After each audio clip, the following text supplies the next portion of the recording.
Hey guys, I want to talk today about an acronym that I have, a belief system about life philosophy. It's called Lifestyle Boundary Protection. And what is lifestyle boundary protection? So, there's something which I call lifestyle design. It's basically that you develop yourself a lifestyle which you believe is in higher harmony, it's on higher frequency, that truly works for you. And most people out there, I would say 99% of people out there do not have that kind of lifestyle. If it's on a high level, like financially secure, not having toxic people around, basically the right mindset, the right energy set, in a good mood, all this kind of stuff. Waking up in the morning being optimistic, good health, all these kind of things.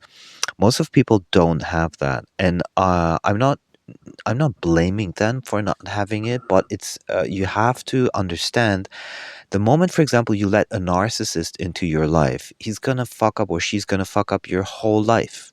Like you can have the best life ever, you can have like wake up, be really happy about being alive, and so forth.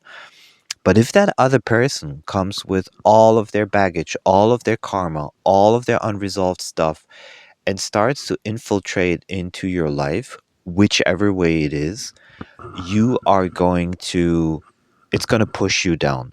It's going to push you down in frequency. It might show in subtle things like communication. Then it later will show in more overt stuff. And there's many things. Like for example, during COVID, lifestyle boundary protection was, for example, that you would say you wouldn't get an experimental mRNA technology inside of you. So there's a tons of ways to protect your lifestyle. And I believe, in my opinion, this is actually following your highest harmony, the self love, and protecting your lifestyle that emanates from that comes from that high frequency, is absolutely essential in modern life. You can twist it the way you want, but for example, say you love someone, but the person is a night owl and a smoker. You have a guarantee that if you go to bed early and you don't smoke and you don't drink alcohol, but that person does that, they are going to fuck up your life. It's 100% guarantee. And the thing is that a lot of people don't see the signals. They don't understand, how to be aware of these kind of things. That's why I talk about toxic metaframing and so forth. So at least you can get some idea, for example, on spotting narcissists and so forth. And so lifestyle boundary protection, or short LIBOPRO, is an essential part in modern life. Now, maybe hundreds of years ago, you wouldn't have to worry about it so much.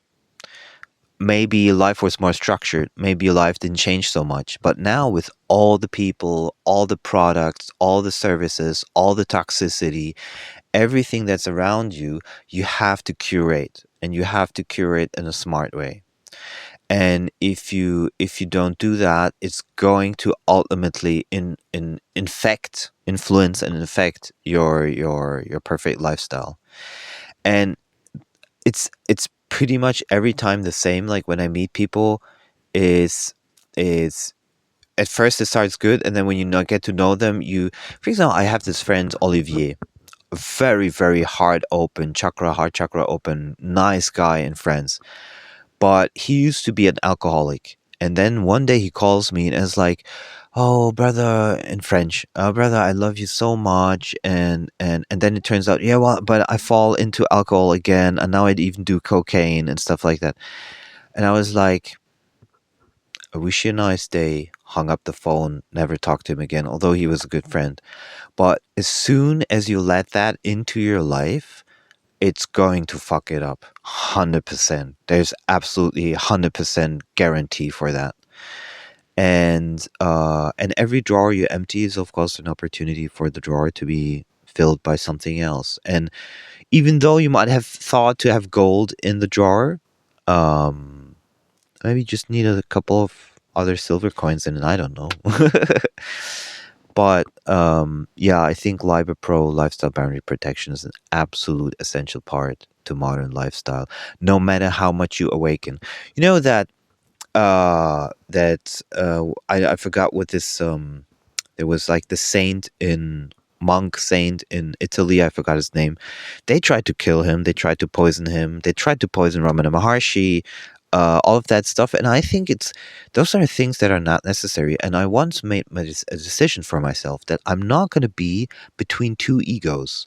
Because if two people are unconscious and they're fighting between each other with two egos, and you bring yourself in between, it's always going to end bad for you.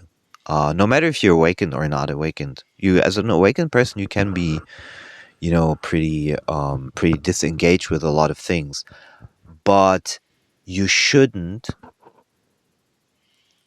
accept harsh disharmony just because you're awakened. And this is something I learned in my last relationship. Super, super important. Yes, I wanted to share that with you because it's an unusual topic, especially for non-duality, where where you basically do have a concept, because non-duality is kind of the idea of not having any kind of concept or method by going through life. But my experience has been, I don't want to live an incarnation, let's say if I'm lucky 80 years, let's just say, of where I'm wasting 8 years, 10 years, 15 years on people that are not centered, that are not clear, that don't have bring a lot of baggage, all of that stuff. As much as I might love them or see some other type of compatibility, and I think that you know the promise of a future, even inside your own head, is never true. It's the only thing that exists is always just in the now. So you have to live in the highest harmony in the now, and do your spiritual exercises in that. Yeah, and be respectful to that energy field. Do you want to follow the highest harmony or don't? Are you self-hating or are you self-loving? That's literally what it's about. It's like, if I were to give you, apart from spiritual awakening, if I were to give you what is life about, it's literally about choosing whether you love yourself or whether you hate yourself. Not considering any first and foremost before that, and nothing before that. Only after you can think about, empathy to our others, ethical issues towards others, and so forth.